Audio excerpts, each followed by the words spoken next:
Rahim. Assalamu alaikum dear students. I am Ataur Rahman. I am teaching you biology in step anti-test session. Today we will study lecture number 11 and the topic is cell division. So for the content of today's topic, let's move towards the board.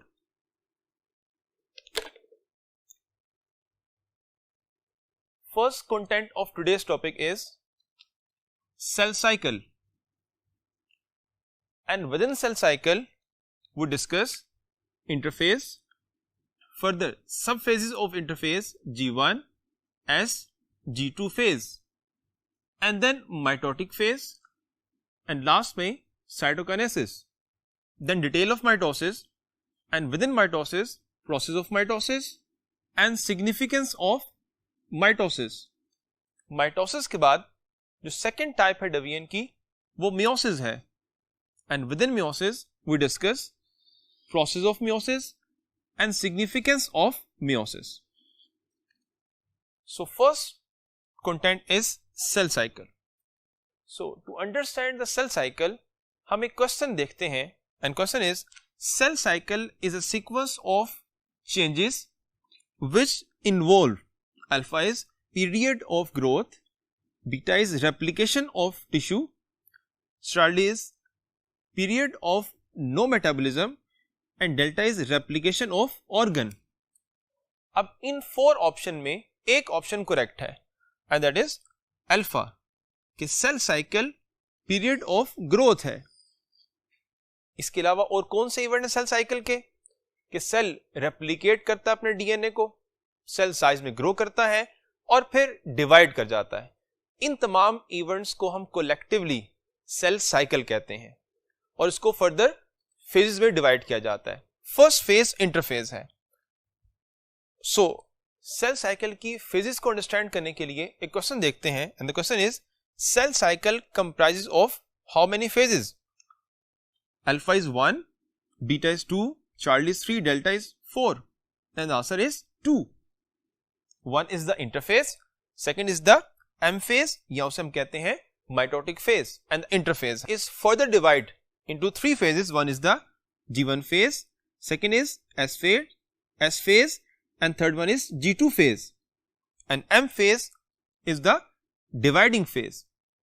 अब G1, S, G2 इनमें कौन से events होते हैं इन्हें देखने से पहले एक और बहुत इंपॉर्टेंट पॉइंट है और वो G नोड फेज का है कि G node phase is not the phase of cell cycle because it's a phase of cell life cycle, क्योंकि G node phase cell cycle से आउटसाइड आती है. हम पढ़ेंगे कि जब सेल डिवाइड करता है इसे हम कहते हैं पोस्ट माइटोटिक फेज. तो पोस्ट माइटोटिक फेज में सेल लीव करता है G1 फेज को और एंटर होता है जी नोड फेज में. और ह्यूमन बॉडी में किसी एक पर्टिकुलर टाइम में जो मोस्ट ऑफ सेल हैं वो किस फेज में एग्जिस्ट करते हैं, वो जी नोड फेज में एग्जिस्ट करते हैं. दैट्स मीन अगर आपको क्वेश्चन आ जाए कि मोस्ट ऑफ सेल किस फेज में है तो आप जी नोड कहेंगे. और अगर किसी सेल की एग्जांपल हो, फॉर एग्जांपल अगर न्यूरॉन सेल की एग्जांपल हो कि न्यूरॉन सेल इस वक्त किस फेज में है तो आप कहेंगे वो जी नोड फेज में है. मसल सेल इस वक्त किस फेज में है तो आप कहेंगे वो जी नोड फेज में है. इसी तरह से बोन सेल किस फेज में है तो आप कहेंगे वो जी नोड फेज में है. इसे फंक्शनल फेज ऑफ सेल भी कहा जाता है क्योंकि इसमें सेल नॉर्मली बॉडी में फंक्शन कर रहा होता है, डिवाइड की तरफ मूव नहीं करता. और इसी स्टेज में सेल हाईली डिफरेंशिएट भी होता है बिकॉज फंक्शन कर रहा है तो फंक्शन करने के लिए जो उसको स्ट्रक्चर चाहिए वो भी इसमें क्या होता है, डेवलप होता है. That's mean as compare to the other different phases सबसे हाईली सेल डिफरेंशिएट कब होगा, वो जी नोड फेज में होगा. तो ये बात आपने याद रखनी है for the multiple choice question. इन फेजेस की फर्दर डिटेल स्टडी करने के लिए हम मूव करते हैं towards the next part of the board.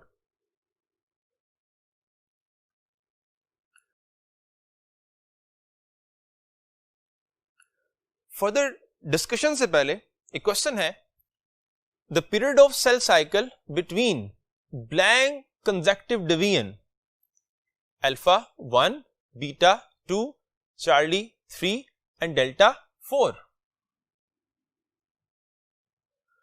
That's mean यहां पे लिंक है डेफिनेशन ऑफ इंटरफेस, यानी ये इंटरफेस की डेफिनेशन पूछी गई है कि इंटरफेस क्या है.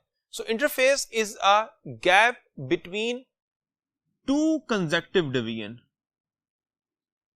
दैट्स मीन जब एक सेल बनता है और ये इंडिकेट हो रहा है कि ये सेल बना एक डिवीजन में और फिर उस गैप में गुजरेगा जिसके बाद दोबारा डिवाइड कर जाएगा, तो इस डिवीजन और नेक्स्ट डिवीजन, इन कंसेक्टिव डिवीजन के दरमियान जो गैप है उस गैप को हम इंटरफेस कहते हैं. और ये सेल साइकिल की फर्स्ट फेज है. इंटरफेस को मिसलीडिंगली रेस्टिंग फेज भी कहा जाता है कि इसमें सेल रेस्ट है. दैट्स मीन रेस्टिंग नेम से इंडिकेट हो रहा है कि कोई काम नहीं होगा, जबकि ऐसा कहना गलत है क्योंकि इस दौरान बहुत ज्यादा मेटाबॉलिक एक्टिविटीज हो रही होती हैं. हम ये नहीं कह सकते कि interface is a resting phase. अब इंटरफेस के जो डिफरेंट इवेंट्स हैं उन्हें अंडरस्टैंड करने के लिए हर एक को सेपरेटली हम यहां पे डिस्कस करते हैं. First of all alpha G1 phase. इसके क्या पॉइंट्स होंगे? First one is it's a period of extensive metabolism. That's mean इसमें बहुत ज्यादा क्या होती है? मेटाबॉलिज्म होती है, बहुत ज्यादा केमिकल रिएक्शंस होते हैं. क्यों होते हैं? क्योंकि इसमें सेल डिफरेंट एंजाइम बनाता है और उन एंजाइम की वजह से और डिफरेंट कंटेंट की वजह से सेल साइज में ग्रो भी करेगा. एंड देन नेक्स्ट क्या इवेंट है? फर्स्ट वन इज हमने कहा period of extensive metabolism, second is grow in size, third one is specific enzymes are synthesized, and the next one is nucleotide synthesize, यानी DNA को synthesize करने के लिए जो उनका बिल्डिंग ब्लॉक है, जो उनका सब यूनिट है, वो G1 फेज में क्या होगा? प्रोड्यूस होगा. एंड देन इसका टाइम ड्यूरेशन है 9 आवर्स का होता है इन द ह्यूमन बीइंग. और इसको एक और नेम भी हम प्रपोज करते हैं और वो पोस्ट माइटोटिक है. दैट्स मीन एक डिवीजन जब होगी उसके बाद जो सेल बनेगा तो सबसे पहले किस फेज में एंटर होगा? वो G1 फेज में एंटर होगा. दैट्स मीन ये भी क्वेश्चन बन सकता है कि आफ्टर द डिवीजन, माइटोसिस के बाद सेल किस फेज में एंटर होता है? तो रिमेंबर दैट कि वो G1 में होता है, इसीलिए इसको पोस्ट माइटोटिक फेज भी कहा जाता है. अब यहां पे गौर करें, अगर आप, हमने हर पॉइंट को कन्वर्ट किया एक ऐसे पॉइंट में जिससे एमसीक्यू जनरेट हो सकता है. एंट्री टेस्ट में यही आपने पॉइंट याद रखना है कि जब भी आप बुक को पढ़ेंगे तो आप उस टॉपिक को, उस लाइन को देखेंगे with the I of multiple choice question, कि उस पॉइंट से कौन सा क्वेश्चन जनरेट हो सकता है. इसी एस्पेक्ट से नेक्स्ट सेकंड अगर हम देखें, जो बी यहां पे गिवन है, एस फेज है. S stand for synthesis. That's mean ये सिंथेसिस फेज कहलाती है. क्यों कहलाती है? बिकॉज इसमें क्या होता है? रेप्लिकेशन प्रोसेस होता है. डीएनए से डीएनए मॉलिक्यूल बनेगा और इसमें अमाउंट ऑफ डीएनए डबल हो जाएगी. लेकिन इसके साथ साथ आपकी बुक में ये लिखा हुआ है कि इसमें क्या होता है? क्रोमोसोम नंबर डबल हो जाते हैं. लेकिन एक बात आप याद रखें, आपको पता है कंसेप्चुअल ये पॉइंट है कि इंटरफेस में एज सच क्रोमोसोम एग्जिस्ट नहीं करते. इंटरफेस में तो क्रोमेटिन मटेरियल होता है, क्रोमेटिन मटेरियल डबल होगा, बट बुक में वर्डिंग लिखी है तो आप उसको याद करेंगे और अगर क्वेश्चन आ गया तो आपने बुक के अकॉर्डिंगली ही आंसर करना है. सो ये लॉन्गेस्ट फेज है और टाइम ड्यूरेशन कितना है? 10 आवर्स का है in the human being. Specially ये जो टाइम ड्यूरेशन हम बता रहे हैं यहां पर, ये ह्यूमन बीइंग के रेफरेंस से है. सो एस फेज सबसे लॉन्गेस्ट है और उसमें क्या होता है? डीएनए रेप्लिकेट करता है. ये उसके इवेंट्स आपने याद रखने हैं. देन G2 फेज, इसे हम प्री माइटोटिक फेज भी कहते हैं. G2 phase basically mitotic phase से पहले होती है. इसमें क्या होगा? Energy storage for chromosome movements. क्योंकि नेक्स्ट जो फेज है mitotic phase, prophase, metaphase, anaphase, उस फेज में क्रोमोसोम की मूवमेंट होती है. पहले वो ऑर्गेनाइज्ड होंगे, विद इन साइटोप्लाज्म डिस्पर्स कर जाएंगे, एंड विद इन साइटोप्लाज्म फिर वो सेंटर में ऑर्गेनाइज होंगे, फिर वो ऑपोजिट पोल की तरफ मूव करेंगे. सो ये जो मूवमेंट ऑफ क्रोमोसोम है, इसके लिए एनर्जी रिक्वायर्ड होती है. तो G2 फेज में वो एनर्जी स्टोर होगी. इसके अलावा क्या होगा? आरएनए बनेगा and plus microtubules for spindle formation क्या होगा? स्पिंडल फाइबर क्या होगा? सिंथेसाइज होंगी. अब यहां पे पॉइंट आपने याद रखना है कि अगर आपको क्वेश्चन आए कि जो स्पिंडल फाइबर हैं उनकी कंपोजिशन क्या है, और एक क्वेश्चन ये आ सकता है आपको कि माइक्रोट्यूब्यूल्स की कंपोजिशन क्या है, इन दोनों में डिफरेंस है। अगर क्वेश्चन हो रिगार्डिंग द स्पिंडल फाइबर्स तो आप कहेंगे आरएनए एंड माइक्रोट्यूब्यूल, ये दोनों मिलकर बना रहे हैं क्या, स्पिंडल फाइबर्स। और अगर क्वेश्चन आए रिगार्डिंग माइक्रोट्यूब्यूल्स तो आप कहेंगे प्रोटीन बेसिकली माइक्रोट्यूब्यूल्स को बना रही होती है। तो ये डिफरेंट पॉइंट्स को आपने याद रखना है। और जो टाइम ड्यूरेशन है वो 4.5 आवर्स का है, दैट्स मीन 4 घंटे और 30 minute. And the last one is shortest phase, but ये पॉइंट याद रखना है कि ये शॉर्टेस्ट फेज ऑफ इंटरफेज है। इंटरफेज की शॉर्टेस्ट है, as a whole cell cycle की जो शॉर्टेस्ट फेज है वो एम फेज है, जिसका ड्यूरेशन कितना है, 30 मिनट्स का है। सो अगर क्वेश्चन आपको हो कि शॉर्टेस्ट फेज ऑफ इंटरफेज, तब आप G2 कहेंगे, और अगर क्वेश्चन हो कि shortest phase of cell cycle तो फिर आप एम फेज कहेंगे। और ये एम फेज और उसके अलावा डिफरेंट जो अदर फेजेस हैं उनकी डायग्राम में पॉइंट मेंशन है। फॉर एग्जांपल सेल बना थ्रू माइटोसिस, अब बनने के बाद एंटर हुआ G1, जिसको हमने कहा था ये पोस्ट माइटोटिक फेज है, और फिर सेल लीव करेगा इसको और कहां पे चला जाएगा, G0 फेज में चला जाएगा। इसलिए हमने कहा कि G0 phase is the functional phase और मोस्ट ऑफ सेल इसी में एग्जिस्ट करेंगे। और कुछ सेल तो ऐसे हैं कि जब वो G0 फेज में एंटर होते हैं तो through out the life of the human being और डिफरेंट और ऑर्गेनिज्म में, लेकिन यहां पे हम एग्जांपल कोट करेंगे ह्यूमन बीइंग की, वो G0 फेज में ही रहेंगे। फॉर एग्जांपल जो न्यूरॉन सेल है वो डिवाइड नहीं करते, वो एक दफा बने G0 फेज में एंटर हुए, डिफरेंशिएट हो गए, अब वो इसी में रहेंगे और इस वक्त भी इसमें है, आगे भी इसी में रहेंगे। इसके अलावा आई सेल है,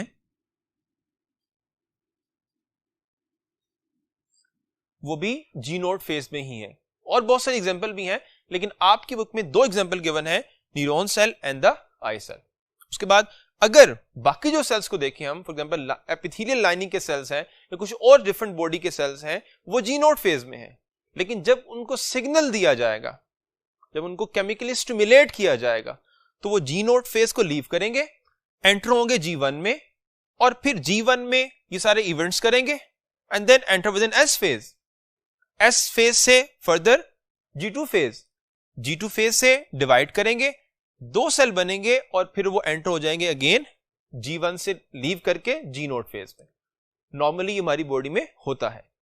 सो सेल हमेशा G1 फेज में नहीं रहेगा, वो G1 में जब आएगा तो लीव करके G0 की तरफ जाएगा। तो ये सेल साइकिल में जो इंटरफेज है उसके डिफरेंट पॉइंट्स आपने याद रखने हैं। इसमें एक और पॉइंट गिवन है, यानी अगर ड्यूरेशन हम कैलकुलेट करें, इसको एड अप करें, तो ह्यूमन बीइंग में जो सेल साइकिल है, एक सेल 1 दिन में डिवाइड करेगा, जबकि यीस्ट में यही जो एस्पेक्ट है वो 90 मिनट्स का है।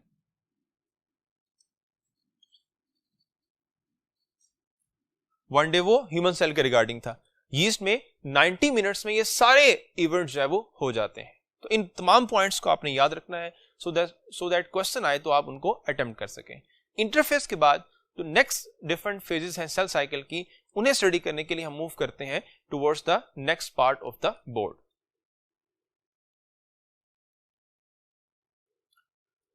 Second phase of the cell cycle, जिसको हमने एम फेज कहा था, M phase stand for mitotic phase, यानी इसमें माइटोसिस होगी।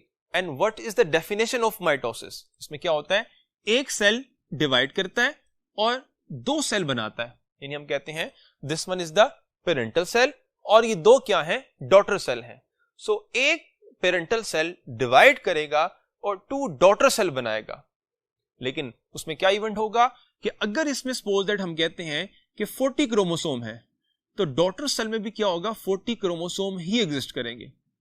So similar number of chromosome, ये माइटोसिस का इंपॉर्टेंट फीचर है कि जब सेल डिवाइड करता है थ्रू माइटोसिस तो उसमें क्रोमोसोम नंबर चेंज नहीं होते। उसके बाद माइटोसिस के बारे में एक और पॉइंट है बहुत इंपॉर्टेंट कि mitosis can take place in, alpha option है हैप्लॉइड सेल, बीटा ऑप्शन है डिप्लॉइड सेल, चार्ली ऑप्शन है haploid and diploid, and delta is triploid.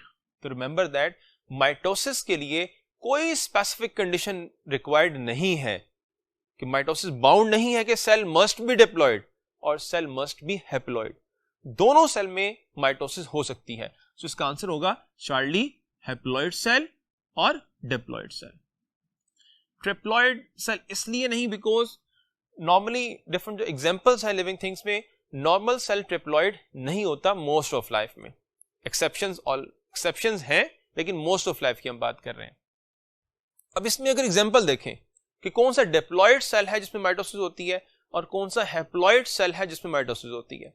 Germinal epithelial cells की इनिशियल स्टेजेस माइटोसिस की हैं, उसके अलावा बॉडी में जहां ग्रोथ हो रही है, जहां डेवलपमेंट हो रही है, वहां सारी की सारी क्या है, माइटोसिस है। ये डिप्लॉइड सेल की एग्जांपल है।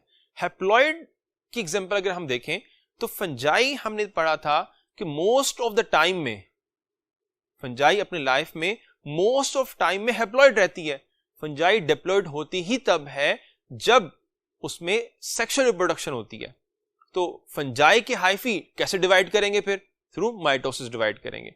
और स्पोर कैसे बनेंगे उनमें, थ्रू माइटोसिस बनेंगे, क्योंकि एसेक्सुअल रिप्रोडक्शन स्पोर हैप्लॉइड होंगे किसमें, विद इन द फंजाई। तो हैप्लॉइड सेल की एग्जांपल आपने याद रखनी है, ये फंजाई में और इस तरह से कुछ और ऑर्गेनिज्म में भी है। सो माइटोसिस की अकरेंस के बाद next one is phases of the mitosis. 2 phases हैं, one is called as karyokinesis, second is the cytokinesis. Karyokinesis, karyo का मतलब होता है nucleus. So what is karyokinesis? It's a division of nucleus. आपने definition याद रखनी है कि it's a division of nucleus. And what is cytokinesis? It's a division of cell. अब यहां पे पॉइंट याद रखना है कि डिफरेंट स्टूडेंट्स ये समझते हैं कि cytokinesis is the division of cytoplasm. Cytoplasm divide तो होता है लेकिन उसकी डिवीजन से सेल डिवाइड हो जाता है, इसलिए हम साइटोकाइनेसिस की डिवीजन एज अ होल यही करते हैं कि it's a division of the cell. तो अगर क्वेश्चन में आपको आ जाए तो आपने डिवीजन ऑफ सेल को मार्क करना, बिकॉज यही एग्जैक्ट और सही पॉइंट है। क्वेश्चन है how many centrioles are found in a non dividing cell. अब यहां पे जो की पॉइंट है इस क्वेश्चन का वो नॉन डिवाइडिंग है, दैट्स मीन जब सेल डिवाइड नहीं कर रहा। तो नॉन डिवाइडिंग सेल में आंसर होगा 2, बिकॉज सेंट्रियोल पेयर फॉर्म में एग्जिस्ट करते हैं। तो एक नॉन डिवाइडिंग सेल में 2 सेंट्रियोल, दैट्स मीन 1 पेयर होगा। और डिवाइडिंग का वर्ड हम कर दें, इसको रिमूव कर दें और डिवाइडिंग हो तो फिर क्या होगा, फिर आंसर डेल्टा 4, दैट्स मीन उसमें 2 पेयर्स एग्जिस्ट करेंगे।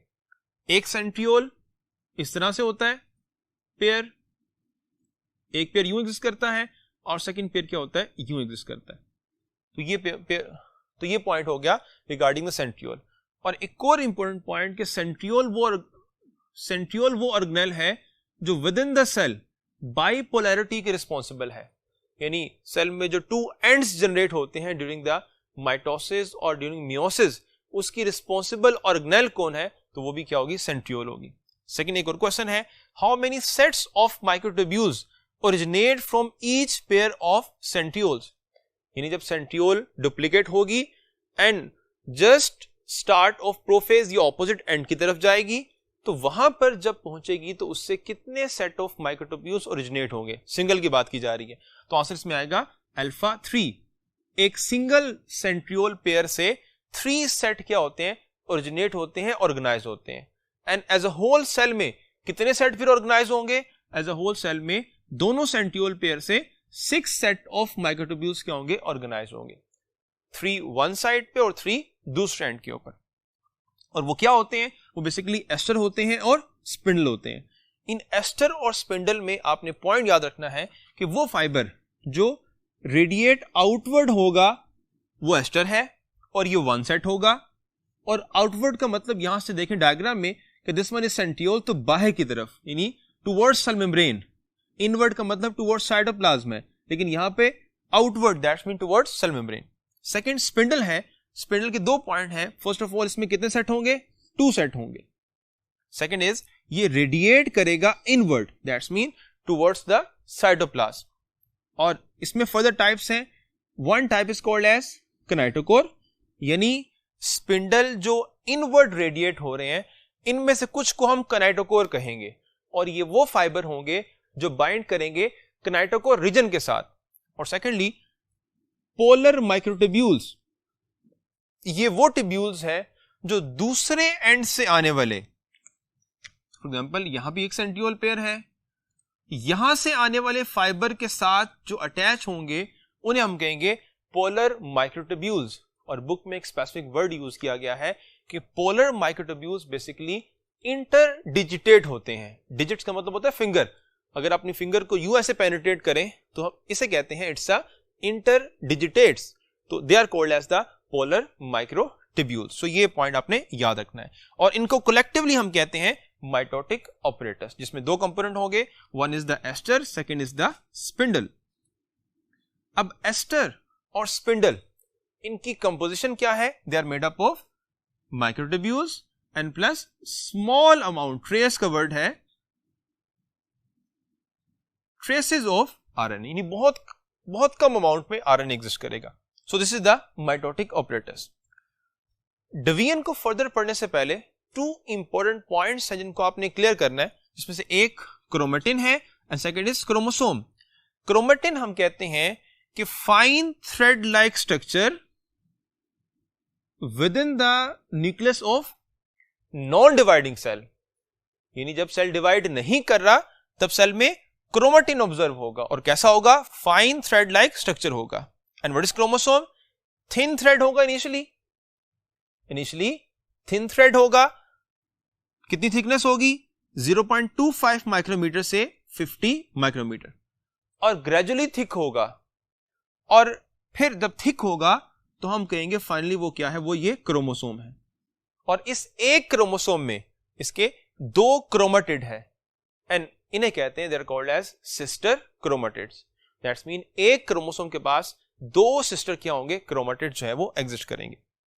सो डिफरेंस आपने याद रखना है कि क्रोमेटिन और क्रोमोसोम क्या होते हैं। इनके बाद फेजेस ऑफ माइटोसिस हैं, फेजेस ऑफ माइटोसिस, और उसमें फर्दर चूंकि कैरियोकाइनेसिस फर्स्ट है तो phases of karyokinesis, first one is prophase, second is metaphase, third one is anaphase and last one is the telophase. इन फेजेस के इवेंट्स को पढ़ने के लिए हम मूव करते हैं towards the next part of the board. Dear students, चूंकि हम प्रोफेज, मेटाफेज, एनाफेज, टेलोफेज को पढ़ रहे हैं फॉर द एंटीटेस्ट सेशन, इसमें डिफरेंट पॉइंट्स को आपने याद रखना है, और एक पॉइंट डायग्राम के रेफरेंस से है और सेकंड पॉइंट उनमें इवेंट्स के रेफरेंस से है। दोनों पैटर्न से क्वेश्चन आ सकता है, क्योंकि अगर डायग्राम गिवन हो और आपसे कहा जाए कि जो डायग्राम आपको नजर आ रही है इसमें सेल किस फेज में है, तो वो आप बता सके, और दूसरा अगर स्टेटमेंट में कोई इवेंट मेंशन हो और आपसे पूछा जाए कि ये इवेंट किस फेज का है, तो अगर आपको याद होंगे तो आप इन तमाम इवेंट्स को रिलेट कर सकते हैं फेज के साथ। तो फर्स्ट ऑफ ऑल देखें, प्रोफेज फर्स्ट इवेंट क्या है? क्रोमेटिन गेट्स कंडेंस, यानी जो अभी हमने पढ़ा है क्रोमेटिन ये कंडेंस होता है और क्रोमोसोम में कन्वर्ट होता है। सेकेंड इवेंट क्या है? न्यूक्लियर एनवेलप डिसअपीयर, यानी जो न्यूक्लियस के अराउंड बाउंड्री है ये डिसअपीयर होना शुरू हो जाएगी, तो nuclear envelope disappears. Third one is nuclear material release in cytoplasm, यानी जब न्यूक्लियर एनवेलप डिसअपीयर हो जाएगा, गायब हो जाएगा, तो जो भी कंटेंट है विद इन द न्यूक्लियस वो कहां पे आ जाएगा? विद इन साइटोप्लाज्म, जिससे साइटोप्लाज्म मजीद विस्कस हो जाएगा। So nucleoli disappear. So what is nucleoli? Nucleoli या न्यूक्लियोलस इसे हम कहते हैं, जो कंडेंस और डार्कली स्टेन स्ट्रक्चर है विद इन द न्यूक्लियस, और वो चूंकि क्रोमेटिन है, जब क्रोमेटिन कंडेंस हो रहा है तो वो भी क्या हो जाएगा? डिसअपीयर हो जाएगा। So chromatin, so nucleoli disappear. Mitotic apparatus organised, यानी जो स्पिंडल फाइबर है और एस्टर है वो क्या होंगे? ऑर्गेनाइज हो जाएंगे। And last one is the cytoplasm become viscous. और डायग्राम में आपको नजर आ रहा है कि इसमें डिफरेंट इवेंट्स में ये जो है ये लेट प्रोफेज है। हर फेज को फर्दर हम डिवाइड करते हैं, अर्ली प्रोफेज जिसमें उसके इवेंट स्टार्ट होंगे और जब एंड हो जाएंगे तो वो लेट फेज कहलाएगी, यानी लेट प्रोफेज। और लेट प्रोफेज एक्चुअल में स्टार्ट है किस चीज का? मेटाफेज का, उसे हम कहेंगे अर्ली मेटाफेज। इसी तरह से आगे फर्दर हम उसको डिस्कस करेंगे। सो ये नजर आ रहा है आपको डायग्राम में कि सेंट्रियोल ऑपोजिट एंड पर है, एस्टर बन चुके हैं, स्पिंडल बन चुके हैं, लेकिन स्पिंडल अभी अटैच नहीं हुए विद द क्रोमोसोम, लेकिन पोलर माइक्रोट्यूब्यूल्स आपस में इंटरडिजिटेट हो चुके हैं। So this one is the end of the prophase. इसी से क्या होगा? स्टार्ट होगी metaphase. And what is metaphase? First event क्या होगा? स्पिंडल फाइबर अटैच, और कहां पे अटैच होंगे? With the chromosome. और स्पिंडल फाइबर में से स्पेशली किनेटोकोर फाइबर अटैच होंगे। सेकंड क्या होगा, अलाइनमेंट ऑफ क्रोमोसोम्स, यानी जब स्पिंडल फाइबर अटैच होंगे विद द क्रोमोसोम तो वो क्रोमोसोम्स को मूव करवाएंगे और वो सेंटर में उनको लाइन अप कर देंगे।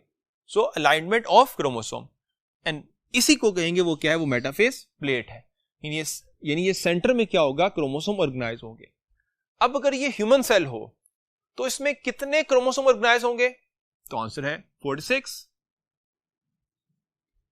एक सिंगल क्रोमोसोम के साथ, this is the one chromosome, इस सिंगल क्रोमोसोम के साथ एक एंड से, यानी इस एंड से कितने किनेटोकोर फाइबर अटैच हो रहे हैं, तो आंसर होगा 1। और अगर बात करें दूसरे एंड से कितने हो रहे हैं, तो भी आंसर क्या है, 1। अब अगर हम टोटल कैलकुलेट करें तो एक क्रोमोसोम के साथ 2 किनेटोकोर फाइबर अटैच हैं। दैट्स मीन अगर ह्यूमन सेल की बात हो तो मेटाफेज में एज अ होल कितने किनेटोकोर फाइबर अटैच होंगे विद द 46 क्रोमोसोम, तो आंसर होगा 92, बिकॉज एक के साथ 2 एंड विद 46 92 हो जाएंगे। और यहीं पे अगर हम बात करें नंबर ऑफ क्रोमेटिड की, तो क्रोमोसोम 46 है, हर एक क्रोमोसोम के पास 2 सिस्टर क्रोमेटिड्स हैं, तो एज अ होल कितने क्रोमेटिड इसमें एग्जिस्ट करेंगे, तो उसका आंसर होगा अगेन से 92। यानी इस वक्त सेल में 92 क्रोमेटिड हैं एंड 46 क्रोमोसोम है। देन जब ये बाइंडिंग हो जाएगी, सो this is the end of the metaphase. और जो एंड ऑफ मेटाफेज है वो बेसिकली स्टार्ट ऑफ क्या है, एनाफेज है। और एनाफेज के इवेंट्स क्या है कि मोस्ट क्रिटिकल फेज है, सबसे इंपॉर्टेंट फेज है माइटोसिस की, इस रेफरेंस से, बिकॉज इसमें क्या होता है, जो डिवीजन है वो सेंट्रोमियर की होती है और क्रोमोसोम ऑपोजिट एंड की तरफ मूव करते हैं। So second is the kinetochore fibre contract, और ये क्यों होता है, ताकि फोर्स अप्लाई की जाए कहां पर, किनेटोकोर रीजन के ऊपर, और उस फोर्स से क्या हो सके, क्रोमोसोम को डिवाइड किया जा सके। And last one is the polar microtubule elongate, यानी अगर यूं पोलर माइक्रोट्यूब्यूल्स है और साथ फाइबर भी अटैच है तो पोलर माइक्रोट्यूब्यूल इलोंगेट होंगे यूं, और जो किनेटोकोर फाइबर है वो कॉन्ट्रैक्ट करेंगे। इन दोनों में से जो बेसिक फोर्स होगी वो किनेटोकोर फाइबर के कॉन्ट्रैक्ट होने की होगी। पोलर माइक्रोट्यूब्यूल इनडायरेक्ट फोर्स लगा रहे हैं, क्योंकि जब वो अवे मूव करेंगे तो यहां से स्पिंडल भी अटैच है, तो इन पोल्स के अवे मूव करने से फाइबर्स के ऊपर भी अफेक्ट होगा। लेकिन जो बेसिक फोर्स है वो किनेटोकोर फाइबर के कॉन्ट्रैक्ट होने की है, जिससे क्या होगा कि जो सेंट्रोमियर है ये ब्रेक होगा और क्रोमोसोम क्या हो जाएंगे, दूसरे से अलग हो जाएंगे। हम यूं भी कहते हैं कि क्रोमेटिड अलग हो जाएंगे और वो ऑपोजिट एंड की तरफ मूव करना शुरू कर देंगे।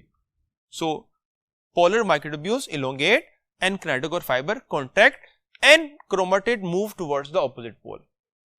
जैसे ही chromatid opposite end की तरफ पहुंचेंगे, this is the end of anaphase, और जो end of anaphase है that is basically start of the telophase।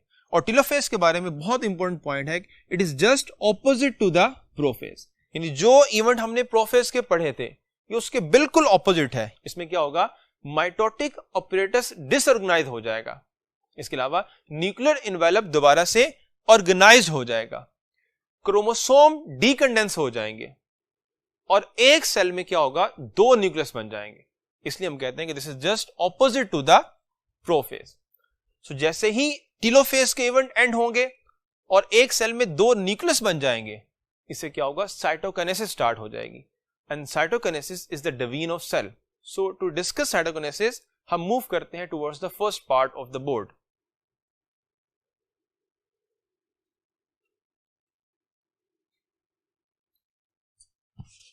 Dear students, after karyokinesis, let's discuss cytokinesis.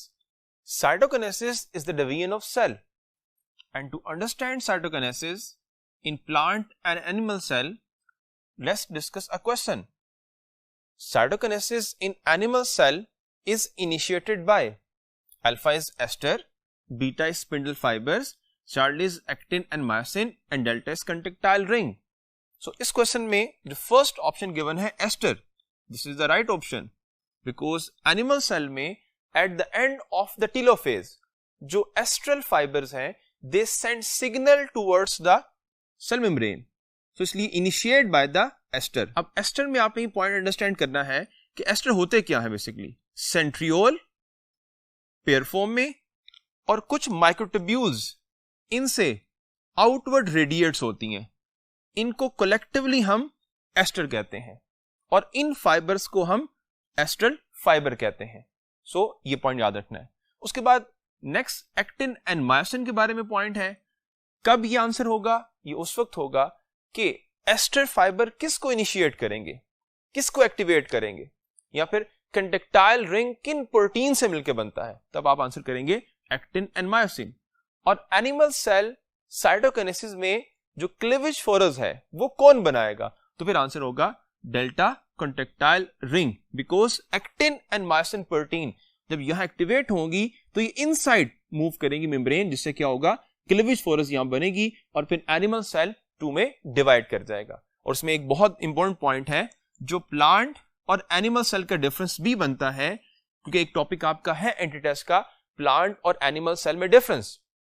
तो उसमें आपने याद रखना है कि एनिमल सेल में साइटोकिनेसिस में सेल शेप चेंज होगी। और सेकंड एक और डिफरेंस यहां पे हमने देखा कि एनिमल सेल में जो साइटोकिनेसिस है उसमें एस्टर फाइबर इन्वॉल्व है और उसमें एक्टिन मायोसिन प्रोटीन है और कंडक्टाइल रिंग है, जबकि ऐसा प्लांट सेल में नहीं होता। Second, to understand cytokinesis in the plant cell, question is in plant cell cytokinesis occurs with the help of alpha is Golgi apparatus, beta is phragmoplast, Charlie is contractile ring and delta is metaphase plate, and the right option is beta phragmoplast, because plant cell जब divide करता है after the telophase 2 cell में तो फ्रेगमोप्लास्ट से division होती है। और फ्रेगमोप्लास्ट किससे बनेगा? फ्रेगमोप्लास्ट स्मॉल वेजिकल से बनेगा, जिन वेजिकल्स को हम फ्रेगमोप्लास्ट वेजिकल्स कहते हैं। और ये वेजिकल्स किस ऑर्गेनेल से बनेगी? तो उसका आंसर क्या होगा? उसका आंसर है गोल्जी ऑपरेटस। दैट्स मीन अगर स्टेटमेंट में क्वेश्चन आपसे ये हो कि फ्रेगमोप्लास्ट की जो वेजिकल्स हैं वो किस ऑर्गेनेल से जनरेट होती हैं, तो आप कहेंगे गोल्जी ऑपरेटस।